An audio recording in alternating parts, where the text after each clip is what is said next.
నేను పునాదులు గల పట్టణం కోసం ఎదురు చూస్తున్నాను.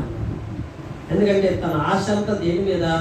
పునాదులు గల ఆ పట్టణం కొరకు. ఆ పట్టణంలో ప్రవేశించాలి, ఆ పట్టణంలో నేను ఉండాలి, ఆ పట్టణంలో నేను ఉండి ఆనందించాలనేటువంటి గొప్ప ఉద్దేశంతో అబ్రహాం జీవిస్తూ వచ్చాడు. అబ్రహాం జీవించింది ఎక్కడ? గుడారాల్లో. తను ఉన్నంతకాలం గుడారాల్లో జీవిస్తూ వచ్చాడు. కానీ తన కోరిక ఎట్లా ఉంది? పునాదులు గల పట్టణంలోకి ప్రవేశించాలని. రాత్రి మనందరి జీవితాల్లో కూడా గమనించండి, లోకం అశాశ్వతమైంది. లోకం అంతలో కనబడి అంతలో మాయమైపోయే ఆవిరి వంటిది. మనం ఎంత సమకూర్చుకున్నాం. అందుకే కీర్తన గ్రంథం రాశాడు, ఎంత స్థిరుడైనా వట్టి ఊపిరి వలే ఉన్నాడు అని చెప్పడపచ్చు. కానీ చాలాసార్లు మనం దేవుణ్ణి ఏమంటాడు, నా జీవితంలో నేను స్థిరపడలేకపోతున్నానయ్యా, నాకు ఎన్నో పదవులు, నాకు ఎన్నో అవసరతలు, నాకు ఎన్నో సమస్యలు ఉన్నాయి, నా జీవితం అంతా ఇంకా ఎన్నో నింపాల్సినవి, పొందుకోవాల్సినవి చాలా ఉన్నాయని మనం ఎన్నోసార్లు తలస్తుంటాం. కానీ ప్రియులారా, అబ్రహాం లాగా పునాదులు గల పట్టణం కొరకు మనం ఎదురు చూసేవారుగా ఉండాలి. అందుకే మీరు క్రీస్తుతో కూడా లేపబడిన వారైతే పైన వాటి మీద మనసు పెట్టుడు కానీ భూ సంబంధమైన వాటి మీద మీ మనసు పెట్టబడి. ఎందుకు మనసు ఇప్పుడు రెండు విధాలు ఉంటుంది. ఒకటి పైన ఉంటుంది, రెండోది కింద ఉంటుంది. పైన ఉన్న వాటిని వెతికే వారికి కింద ఉన్న వాటి మీద మనసు ఉంటుంది. కింద ఉన్న వాటి మీద మనసు పెట్టేవాడికి పైన ఉన్న వాటి మీద మనసు ఉంది. కనుక ఇప్పుడు పైన ఉన్న వాటి మీద మనసు పెట్టడం అంటే ఏది? కింద ఉన్న వాటిని విడిచిపెట్టమని, కింద ఉన్న వాటి గురించి ఆలోచించాలి. అందుకనే మొదటి యోహాను రాసిన పత్రికలో 1వ అధ్యాయంలో మనం చూస్తే చూడండి, యోహాను రాసిన మొదటి పత్రికలో బైబిల్ గ్రంథంలో ఒక భాగం చదువుకొని ప్రార్థన చేసుకుందాం. దేవుని బిడ్డలారా గమనించండి, యోహాను రాసిన మొదటి పత్రిక 2వ అధ్యాయం దేవుని వాక్యంలోకి వచ్చినట్లయితే దేవుని వాక్యం చదవండి. 15వ వచనం, లోకములో ఉన్న వాటినైనా ప్రేమింపబడి ఎవడైనా లోకమును ప్రేమించిన తండ్రి ప్రేమ వానిలో ఉండదు. కనుక లోకములో ఉన్నదంతయు అనగా శరీరాశ, నేత్రాశ, జీవపుడము తండ్రి వలన పుట్టినవి కావు, లోక సంబంధమైనవే. లోకమును దాని ఆశ గతించుకోవచ్చును కానీ దేవుని చిత్తమును జరిగించేవాడు నిరంతరము నిలుచును. కనుక దేవుని చిత్తం, నీ పట్ల దేవుని చిత్తం ఏదైతే ఉందో దాన్ని తెలుసుకొని నడుచుకోవాలి. అంతేగాని లోకమును ప్రేమిస్తా, లోకములో ఉన్నవన్నీ నాకు కావాలి, ఈ లోకములో నాకు అవి లేవు అని చెప్పి బాధపడేవారుగా, విచారపడేవారుగా దేవుని బిడ్డలు ఎప్పుడూ ఉండకూడదండి. ఏముంది లోకంలో? సరిపోవాలి. దేవుడు అన్నీ కూడా మనకి ఇచ్చినప్పటికీ ఈ లోకంలో ఉన్నదంతా ఏంటంటే తెలుసా? ఉన్నదంతా నేత్రాశ, శరీరాశ, జీవపుడమే కదండి. కనుక మన కంటి యొక్క ఆశ, మన శరీరానికి ఉన్న ఆశ, మనం ఏదో ఉందనుకొని జీవపుడమ్మంతో బ్రతకడం తప్ప ఈ భూమి మీద మనకి ఏది కూడా లేదు. అందుకే కీర్తన గ్రంథంలో చూడండి, దేవుని వాక్యంలో పర్వతములు పుట్టకమునకు భూమిని నీవు పుట్టింపకమునిపే ఏమైనాడు? దేవుని వాక్యం చూద్దామా? ఆ మాటలు చూడండి. కీర్తన గ్రంథం 90వ అధ్యాయం, ప్రభువా తరతరముల నుండి మాకు నివాస స్థలము నీవే, పర్వతములు పుట్టకమునకు భూమిని లోకమును నీవు పుట్టింపమునకు యుగ యుగమును నీవే దేవుడు. నీవు మనుషులను మంటికి మార్చున్నావు, నరులారా తిరిగి రండని నీవు సెలవిస్తున్నావు. నీ దృష్టికి 1000 సంవత్సరములు గతించిన నిన్నటి వలె ఉన్నాయి, రాత్రి అందరి ఒక జాము వలె ఉన్నాయి. తరతరాలకి మన నివాస స్థలం ఏది? తరతరాలకు సరిపడా నివాస స్థలం దేవుడు మన కొరకు ఏర్పరిచాడు. ఆ నివాస స్థలం ఎక్కడుంది? పరసంబంధమైనటువంటి నివాస స్థలం. కనుక అక్కడ మనం సంతోషించిపోతుంటున్నాం, అక్కడ మనం ఆనందించిపోతూ ఉంటున్నాం. కనుక ఈ జీవితాన్ని ప్రభు మనకు అనుగ్రహిస్తాం. నేను ఉదయం అనుకున్న సువార్తలో 20 మంది చాలా సువార్తలు, చాలా రకాల మనుషులు కనిపిస్తూ ఉంటున్నారు. ఒకళ్ళు కనిపిస్తూ వస్తే చాలా నిరాశ, నిస్పృహలో ఉన్నారు. ఎందుకంటే శారీరకంగా ఉన్న అనారోగ్యాన్ని బట్టి, వారి సమస్యను బట్టి చాలా చింతలో ఉంది సహోదరి. ఏంటమ్మా ఏంటంటే, ఏమో బ్రతకటమే అనవసరం అనిపిస్తుంది అన్నట్టు చెప్తున్నాను. రక్షణ పొందావా? మార్మోస్ పొందావా? మార్మోస్ రక్షణ అయితే పొందానండి. నాకున్న పరిస్థితులు నన్ను కలిసివేస్తున్నాయి, నన్ను పొంగు తీస్తున్నాయి, నా జీవితం ఏమవుతుందో నాకు తెలియట్లేదు అన్నట్టుగా మాట్లాడుతుంది. ఈరోజు పిల్లల దేవుని వాక్యంలో మనం చూస్తూ ఉంటున్నాం. మనకు ఒక నిరీక్షణ, మనకు ఒక శుభప్రదమైన నిరీక్షణ. అందుకే అక్కడ చెప్తాడు, తెస్సలోనికీ రాసిన పత్రిక రాశాడు, నిరీక్షణలే ఇతరుల వల్లే దుఃఖపడద్దు. దేవుని బిడ్డలు ఏం చేయాలి? దుఃఖపడటం మానేసేయాలి. దేని విషయమై? ఈ లోకం విషయమై చింతించడం. లోకములైనా లోకంలో ఉన్న వాటి ప్రేమించొద్దని చెప్తున్నాడు. అసలు ఫస్ట్ ప్రేమించడం మానుకోండి. ఫస్ట్ లోకాన్ని ప్రేమిస్తే ఏమైందంటే తండ్రి ప్రేమ మనలో ఉండదండి. తండ్రి ప్రేమ అంటే పరమందున తండ్రి యొక్క ప్రేమ. ఆ ప్రేమ ఎలాంటిది? ఆ ప్రేమ ఎలాంటిది? వాడనది, వారు. ఎందుకంటే నేను ఎందుకు ఏంటమ్మా నీ దుఃఖం అంతా అంటే ఏమడుగుతుందంటే శరీర రోగాలు కాదు, సమస్యలు కాదు, ఆర్థిక పదవులు కాదు, ఏమీ లేవండి. తన దుఃఖం అంతా ఏం తెలుసా? తను ఎవ్వరు పట్టించుకోవట్లేదు, తను ఎవ్వరు ప్రేమించట్లేదు. ఈ దుఃఖం అన్ని బాగానే ఉన్నాయండి. ఏది? ఆర్థికంగా బాగానే ఉంది, అన్ని బాగానే ఉన్నాయి, అన్ని పరిస్థితులు బాగానే ఉన్నాయి. కానీ మనసులో ఏమేదంటే తనకంటూ ఎవరు? మనుషుల ప్రేమ దూరం అయిందని బాధపడతాను. మనుషుల ప్రేమ ఎట్లాంటిది? మనుషుల ప్రేమ ఎట్లుంటది? మారిపోతుంది. దేవుని ప్రేమ ఎట్లుంటది? ఆ ప్రేమలో ఏమో తెలుసా? బైబిల్ రాయబడతా వచ్చింది. ఆ ప్రేమ యొక్క అనుభవం ఏంటి చూద్దామా ఒకసారి మనం? ఆ ప్రేమను, అందుకే తండ్రి ప్రేమ మనలో ఉండాలని. తండ్రి ప్రేమను దూరం చేసుకోవద్దు. లోకం దాని ఆశయు గతించిపోద్దు కనుక తండ్రి ప్రేమను విడిచిపెట్టుకోవద్దు. తండ్రి ప్రేమ దూరం అయిపోతే ఏమైంది? చూడండి, కొరింథీయులకు రాసిన పత్రికలో మనం చూసినట్లయితే లేఖనాల్లో మనం ఒకసారి చదువుదాం. తండ్రి ప్రేమ 13వ అధ్యాయం రాశాడు. మొదటి కొరింథీయులో బైబిల్ చూసినట్లయితే మనుషుల భాషలతోనూ దేవదూషణ భాషలతో మాట్లాడిన ప్రేమ లేని వాడు అయితే మ్రోగడి కంచును. దేవుని వాక్యంలోకి వస్తే 4వ వచనం, ప్రేమ లేని వాడినైతే నాకు ప్రయోజనం ఏమీ లేదు.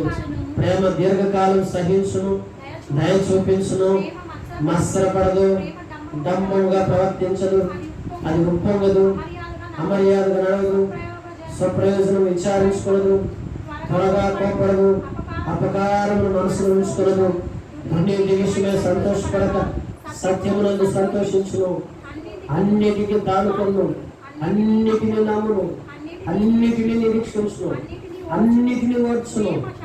ప్రేమ శాశ్వత కాలమైనను, ప్రవచనములైన నిరర్ధకమలుగును, భాషలైనా నిలిచిపోను, జ్ఞానమైన నిరర్ధకమగును. మనము కొంత మట్టుకు ఎరుగుదుము, కొంత మట్టుకు ప్రవేశించినాము, కానీ పూర్ణమైనది వచ్చినప్పుడు పూర్ణము కానిది నిరర్ధకమగును. నేను పిల్లవాడినైనప్పుడు పిల్లవాని వలె మాట్లాడుతుని, పిల్లవాని వలె తలంచితిని, పిల్లవాని వలె యోచించుతుని. ఇప్పుడు పెద్దవాడినై పిల్లవాని చేస్తూ మానేసి. పిల్లలు చేస్తుంది చెప్పండి, పిల్లలు చేస్తుంది తెలుసా? అలగటం, మరి విచారపడటం, దేవుని మీద కోపం పెట్టుకోవటం, ఇవన్నీ పిల్లవాని చేస్తాం. దేవుని పెట్టారా? దేవుని మీద కోపడొచ్చా? దేవుని ప్రేమను అపార్థం చేసుకోవచ్చా? దేవుని ప్రేమ ఈ ప్రపంచంలో ఏ నరుని నుంచి నీకు దొరకదు. ఆ ప్రేమ డంపము లేనిది, ఆ ప్రేమ అమర్యాదగా నడవదు, ఆ ప్రయోజనం స్వప్రయోజనాన్ని ఆశించేది కాదు. ఆ ప్రేమ ఇంక నీకు ప్రపంచంలో నీకు ఏ మూలకి ఎక్కడికి వెళ్ళి ఎదిగినా కానీ నీకు ఆ ప్రేమ దొరకదు. ఆ తండ్రి ప్రేమ. అందుకే ఏం తెలుసా? లోకములు ఉన్న వాటిని ప్రేమించొద్దు. ఎందుకు చెప్తున్నాడంటే లోకాన్ని ప్రేమించిన వ్యక్తులు తండ్రి ప్రేమ ఉండదు. తండ్రి ప్రేమ ఉండదు. తండ్రి ప్రేమ లేకపోతే ఎట్లా? అయ్యో, పరమందున తండ్రి ప్రేమ నీలో లేకపోతే నీ జీవితం నిరర్థకమైపోతుంది. ఎందుకంటే ప్రవచనాలే నిరర్థమవుతాయి, జ్ఞానమే నిరర్థమవుతుంది, కానీ తండ్రి ప్రేమ మాత్రం నీలోంచి పోకూడదండి. తండ్రి మీద నీకున్న ప్రేమ తగ్గకూడదు. దినములు గడిచే కొద్ది ఆ పరలోకమందున తండ్రి. నేను ఉదయకాలం అనుకుంటే ఈరోజు డైలీ పోషణలో చూస్తూ వచ్చాను. దేవుడు భూమి ఆకాశం సృజించిన విషయం నాకు తెలుసు, కానీ ఆ డైలీ పోషణలు ఏం రాసిందో తెలుసా? అసలు దేవుడు ఈ భూమిని సృజించక వరకు కొంచెం మట్టి తీసుకుని అంటే ఇంత మట్టిని తయారు చేశాడంట. సొలొమోను గారు మహాజ్ఞానం గల వ్యక్తి కదా. ఆ మట్టిని ఎప్పుడు తయారు చేశావయ్యా? అవును కదా. అసలు ఈ భూమి మొత్తాన్ని సృజించడానికి ఫస్ట్ దేవుడు దేన్ని సృజించాడు? మట్టిని సృజించాడు. ఆ మాట మీకు జ్ఞాపకం చేస్తాను. చూడండి, సామెతల గ్రంథం దేవుని వాక్యంలోకి వచ్చినట్లయితే బైబిల్లో భాగం చదువుతూ వద్దాం. సామెతల గ్రంథం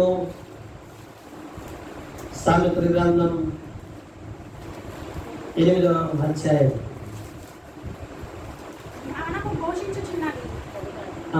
కాదురా 23వ వచనం చదవండి. అనాది కాలం మొదలుకొని మొదటి నుండి భూమి ఉత్పత్తి అయిన కాలమునకు పూర్వము నేను ఏమంటున్నాడు? భూమి ఉత్పత్తి అయిన కాలమునకు పూర్వము నేను నియమింపబడింది. 25 ప్రవాహ జలము లేనప్పుడు, నేలతో నిండిన ఓటలు లేనప్పుడు నేను పుట్టింది. పర్వతమును స్థాపించుకున్నకు, కొండలు పుట్టకమునకు, భూమిని దాని మైదానమును ఆయన చేయకమునకు, అందరూ చెప్పండి ఈ మాట, నేల మట్టిని రవ్వంతయు సృష్టించకమునకు నేను పుట్టి తిని. నేల మట్టి, ఆ మట్టి రవ్వంతా ఫస్ట్ సృష్టించేటాడు దేవుడు. దీన్ని బట్టి మనకి ఏమర్థం అవుతుంది? భూమి మొత్తం ఒకేసారి తయారు చేయాల. దేవుడి భూమి తయారు చేయడానికి ముందు కొంచెం మట్టిని తయారు చేసింది. అసలు ఆ మట్టి తయారు చేసింది ఆ మట్టిని, రవ్వంత మట్టిని తయారు చేయక ముందే, ఇంత కూడా మట్టి తయారు చేయక మునిపే నిన్ను తయారు చేశాడు. చాలా మంది మనందరం ఏమనుకుంటాం తెలుసా? భూమి ఇప్పుడు నుంచో ఉంది కదమ్మా, కొన్ని సంవత్సరాల నుంచి ఉంది, కొన్ని యుగాల నుంచి ఉంది అనుకుంటున్నాం. బైబిల్ రాబడి తల్లి గర్భంలో నీవు రూపొందించబడక మునిపే నేను ఇది ఎరుగుతున్నాను రాశాడు. తల్లి గర్భంలో పుట్ట మునిపే ఇంకోటి రాశాడు, చాటే రాశాడు, పర్వతములు భూమి అందులో సమస్తం కలగజేయక మునిపే నేను నిన్ను భూమికి పునాదులు వేయబడక మునిపే నేను ఏర్పరచుకున్నాను రాశాడు. అంటే అసలు ఇదంతా సృజించమునిపే, ఎప్పుడు భూమి రవ్వంత మట్టి తీసుకొని ఆ మట్టి కూడా తయారు చేయకమునిపే దేవుడు నిన్ను తయారు చేశాడు, నిన్ను ఏర్పరచుకున్నాడు, నిన్ను ఒక ప్రత్యేకమైన వ్యక్తిగా భూమి మీద పంపించాడు. అంటే నువ్వు ఎంత ప్రేమ దేవుడికి ఆలోచించు. నిన్ను ఎంత ప్రత్యేకంగా ఏర్పరచుకున్నాడు చూడు. ఇంత ప్రత్యేకమైన జీవితాన్ని ప్రభు నీ కొరకు ఏర్పరిస్తే నువ్వేంటి లోకంలో అన్నిటినీ చూసుకొని నాకు అది లేదు ఇది లేదని ఎందుకు విచారపడుతుంటున్నాను? కనుక లోకమునైనను లోకములో ఉన్న వాటినైనా ప్రేమించొద్దు. మరి ఏం ప్రేమించాలి? ఎవరు ప్రేమించాలి? పరమందున్న తండ్రిని ప్రేమించాలి. పరమందున్న తండ్రి. అందుకే బైబిల్ రాశాడు, కంటికి కనబడనివి, చెవికి వినబడనివి, హృదయమునకు గోచరము కానివి ఎన్నో, చెప్పండి, ఎన్నో నీ కొరకు ప్రభు సిద్ధపరిచాడు. ఏంటబ్బా అసలు కంటికి కనపడి? చాలా మంది మనం ఈ వాక్యం అయితే బాగా చెప్పుకుంటాం, కానీ అసలు కంటికి కనపడి అన్ని ఏంటి నీ కొరకు సిద్ధపరిచింది? ప్రభా కనపడని వాటి గురించి నేను ఎదురు చూశాను కదా, నాకు ఇప్పుడు ఉన్నాయి కావాలి, నాకు కళ్ళ ముందు కనపడేది. అందుకే తోమాల అంటే ఏమన్నారు? చూసి నమ్మువారి కంటే చూడక నమ్మువాడు. చూడకపోతే మళ్ళీ నమ్మవయ్యా, నమ్మితే నీకు అన్నీ ఉన్నాయి, అక్కడ మొత్తం దాచిపెట్టి నీ కోసం అన్ని సిద్ధపరిచి పెట్టామంటే ఏమంటాం? వాటి సంగతి అర్పించాలి కదండి, వాటి సంగతి అర్పించు. నాకేం చేస్తాను? నాకు ఇప్పుడున్న పరిస్థితులు, నేను బతుకుతున్న ఈ జీవితంలో నువ్వు నాకేమైనా చేయగలరా? దేవుడు ఏమంటున్నాడు? అయ్యా నీ సంగతి అట్టు ఉంచిపోయా, నువ్వు వీటి గురించి చింతపడమాకయ్యా, ఇప్పుడు ప్రేమించమాకయ్యా, నీకోసం నేను ఎన్నో సిద్ధపరిచి పెట్టాను, వాటన్నిటి కోసం నువ్వు ఎదురు చూడు. ఒకనొక రోజు పిలిచి మొత్తం ఇస్తాను, కంటికి కనబడి, చెవికి కనబడి, హృదయాన్ని గోచరం కానీ ఎన్నో నీ కొరకు సిద్ధపరిచి పెట్టాను కదా, సిద్ధపరిచి పెట్టాను కదా, ఎందుకు చింతపడతావు అంటే మనం ఏమంటాం? ఆ కనబడిన వాటిని నేనెక్కడ వెతికేది?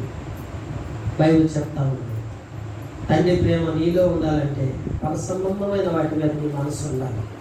నీ మనసు పరసంబంధమైన వాటి మీద తిరిగినప్పుడే తండ్రి ప్రేమ నీలో ఉంటుంది.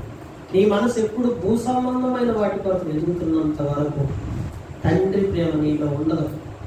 తండ్రి ప్రేమ నీలో లేనంత వరకు. అందుకే బైబిల్ రాశాడు, నా అందరు చెప్పండి, నా యందు మీరును, చెప్పండి, నా యందు మీరును, మీ యందు నా మాటలను నిలిచి ఉండిన ఎడల మీకేది ఇష్టమో అడుగుడి, అది మీకు అనుగ్రహించబడును. ఎక్కడ రాసింది ఈ మాట? యోహాను సువార్త 10వ అధ్యాయం రాసింది. ఎక్కడున్నా?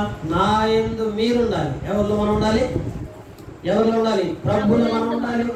ప్రభు మాటలు మన ఎందుకు నిలిచి ఉంటే తప్పక ప్రభుని ఇష్టాలు నెరవేరుస్తూ వస్తాడు. యోహాను సువార్త 15వ అధ్యాయం ఒక్క మాట చదువుకొని ప్రార్థన చేసుకున్నాం. యోహాను సువార్త 15వ అధ్యాయం దేవుని వాక్యంలోకి రండి. 4వ వచనం, నా యందు నిలిచి ఉండడి, నీ యందు నిలిచి ఉండును. తీగ ద్రాక్షావళిలో నిలిచి ఉంటే గాని తనంతట తాను ఎలాగ ఫలింపదు, అలాగే నా యందు నిలిచి ఉంటేనే గాని మీరు ఫలింపరు. ద్రాక్షావళి నేను, తీగలు మీరు. ఎవడు నా యందు నిలిచి ఉండునో నేను ఎవరి యందు నిలిచినందునో వాడు బహుగా ఫలించును. నాకు వేరుగా ఉండి మీరేమీ చేయలేరు. ఏం చేయలేరు. చెప్పండి, చెప్పండి, అందరూ గట్టిగా చెప్తున్నాం. మీరేమీ చేయలేరు. ఈ మాట అంటే మీకు చాలా కోపం వచ్చింది. మీరేం చేస్తారు? మీరేం చేయలేరు. మీరేం చేయగలుగుతారు? మీరేమైనా చేయగలుగుతారా? మీరేం చేయలేరనే వాక్యం చెబుతుంది. ఎవరు ఏం చేయలేము? దేవునికి వేరుగా ఉండి, దేవునికి సపరేట్ అయ్యి, దేవుని ప్రేమను దూరం చేసుకొని, దైవకమైనటువంటి ఆ కన్నులు దూరం చేసుకొని, మనోనేత్రాలతో ఆ ప్రసన్నమైన దృష్టిని, ఆ రాజ్యాన్ని, ఆ ప్రభుని, ఆ ప్రభు ప్రేమని నువ్వు కలిగి ఉంటే ప్రభు నీకు అందిస్తాడు. నీకు ఆ మనసు లేకపోతే, నీవు ఆయన మీద దృష్టి పెట్టకపోతే, ఆత్మీయ నేత్రాలతో రాజ్యాన్ని, ఆ మహిమేశ్వరాన్ని చూడలేకపోతే నీకేమీ చేయడం. నువ్వు కూడా ఏమి చేయలేవు. నాకు వేరుగా, చెప్పండి అందరికీ, నాకు వేరుగా ఉండి నీవేమీ చేయలేరు. నువ్వు చేయలేవు, నేను చేయలేను. ఆయనకు వేరైతే నేనేం చేయలేను, నువ్వేం చేయలేవు, ఎవరేం చేయలేరు. చేయగలిగినంత ఎవరండి? ప్రభువే. ప్రభు యేసుక్రీస్తు. కనుక యేసు ప్రభు వారిని మన హృదయంలో కలిగి ఉన్నాం. ఆయన ప్రేమిద్దాం. నిజమైన ప్రేమ అట్లా ఉన్నది. డంపముగా, అమర్యాదగా, స్వప్రయోజనాన్ని ఆశించింది. ఏం లేకపోతే ప్రభావ ఇవన్నీ ప్రభు ప్రేమ మనలోకి వస్తే ఎట్లుంటుందండి? ప్రభు నాకు ఏమీ పెడతాను, నువ్వు నాకు ఉంటే చాలు, నాకేం అవసరం, నాకు నువ్వు కావాలి. అదే కదా, మనకు ప్రభు కావాలా, ప్రభు ఇచ్చే కావాలా? నిజం నేను మనసుతో చెప్తాను. ప్రభు కావాలా, ప్రభు ఇచ్చే కావాలా? నేను అట్లెందుకంటాను, ఊరికే పైకి అంటున్నాను. ప్రభు నువ్వు కావాలి, నువ్వు ఇచ్చేగా. ఇంకొకటి స్ట్రైట్ ఫార్వర్డ్ క్వశ్చన్ అడుగుతున్నాను. ప్రభు ఏమైనా ఇస్తేనే ప్రభు ప్రేమ. మానవ రీతిగా ప్రేమ ఎట్లుంటుంది? తల్లి ఉందనుకో, తల్లి నీ కొడుకు ఎప్పుడు ప్రేమిస్తాడు? మా అమ్మ 2 ఎకరాలు పెట్టింది, మాకు ఇది ఇచ్చింది, ఆస్తి డబ్బులు ఇచ్చింది, అప్పుడు భలే ప్రేమిస్తాడు. ఏమీ లేదు, ప్రేమిస్తుందా? ఎందుకు ప్రేమించడం? ఏం చేసింది? తిడతాడు పైకి. ఏమని? ఏం చేసి వచ్చింది? ఏమన్నా చేస్తే కదా. తండ్రినైనా తల్లిదండ్రులు ఇదే కదండి. కనుక తల్లిదండ్రుల నుంచి ఒక తల్లిని తండ్రిని బహుగా ప్రేమిస్తున్నామంటే వాళ్ళు మనకి ఏదో ఇచ్చుంటేనే ఆ ప్రేమ, అంతే కదా.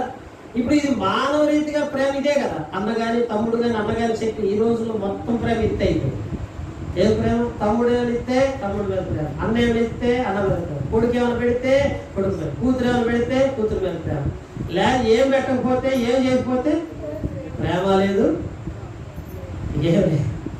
కానీ ఇప్పుడు తండ్రి ప్రేమ కూడా ఇదేనా? సృష్టికర్త అయిన దేవుని ప్రభు ప్రేమ కూడా ఇదేనా? ప్రభుని కూడా అక్కడ ప్రేమిద్దామా? ప్రభుని అక్కడ ప్రేమిస్తే ఇక మనం వ్యర్థులం. ప్రభుని ఎట్లా ప్రేమించాలంటే, ప్రభా నువ్వేమీ పోయినా నేను ప్రేమిస్తానే ఉంటాను. ఎందుకు చెప్పండి? అన్నిటికంటే ప్రభు మనకు శ్రేష్టమైన ఇచ్చాడు. ఏం చెప్పండి? లోకంలో ఎందరికో లేని గొప్ప రక్షణ. ఓ అందరు చెప్పండి, ఓ ఇశ్రాయేలు నీ భాగ్యము ఎంత గొప్పది, ఎంత గొప్ప భాగ్యం ప్రభు నీకు ఇచ్చాడు. ఈ భాగ్యాన్ని ప్రవహిస్తే కదా. మధ్య నేను ఒక పాట రాశాను. ఒకరోజు కూర్చొని, ఈ మధ్య పాట కొత్తగా పాడలేదే, కానీ మీకు ఆ పల్లవిగానే అట్లా వినిపిస్తుంది. ప్రభుకి నేను ఎంతో రుణపడి ఉన్నాను అనిపించింది. ఎందుకంటే అన్ని రుణాలు నేను ఎవరికి రుణపడలేను, కానీ నీకు మాత్రం రుణపడే ఉంటున్నానయ్యా. ఆ రుణం ఎట్లా తీర్చుకోవాలో నాకు చేత కావట్లేదు. దానికి ఎంత చేసినా నేను ఈ రుణం తీర్చలేకపోతున్నాను అనిపిస్తున్నాను. ఒకరోజు ప్రార్థన చేసుకుంటా ఉదయకాలమే ఆ పాట రాస్తూ వచ్చాను. రుణపడి ఉన్నానయ్యా యేసయ్యా, రుణపడి ఉన్నానయ్యా, రుణపడి ఉన్నానయ్యా యేసయ్యా, రుణపడి ఉన్నానయ్యా. ఉపకారములన్నిటిలో శ్రేష్ఠ ఉపకారము పాపక్షమాపణయే గదా, పాపక్షమాపణయే గదా. ఉపకారములన్నిటిలో శ్రేష్ఠ ఉపకారము పాపక్షమాపణయే గదా. పాపక్షమాపణయేవడా. ఏమి చేసినా ఎంత చేసినా ఎలా చేసినా ఆ రుణము తీర్చలేనిదయ్యా, ఈ రుణము తీర్చలేనిదయ్యా, ఆ రుణము తీర్చలేనిదయ్యా,